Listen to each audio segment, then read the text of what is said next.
तुम्ही पाहत आहात MCN न्यूज मराठी। निसर्गाच्या सानिध्यात राहणारा, निसर्गावर प्रेम करणारा आणि त्याचे संरक्षण संवर्धन करणारा आदिवासी समाज शांतताप्रिय म्हणून ओळखला जातो।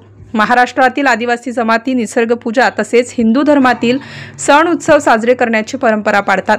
जात पंचायत त्यांच्या सामाजिक जीवनावर नियंत्रण ठेवते, तर विवाह संस्थेला विशेष महत्त्व असते। अशा या समाजाला विकास प्रवाहात आणण्यासाठी आणि त्यांच्या परंपरा, संस्कृती, हक्कांचे जतन करण्यासाठी दरवर्षी जागतिक आदिवासी दिन साजरा केला जातो।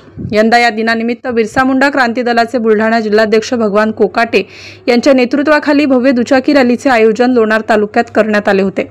दरम्यान लोणार तालुक्यातल्या आदिवासी गाव असलेल्या रायगाव येथून रॅलीला सुरुवात होऊन ही रॅली आदिवासी गावागावातून दुचाकी रॅली काढण्यात आली। गावातून जाताना या रॅलीचे ग्रामस्थांनी उत्स्फूर्तपणे स्वागत केले, तर महिलांनी फुलांची उधळण करून ढोल ताशांच्या गजरात वातावरण दणाणून गेले होते।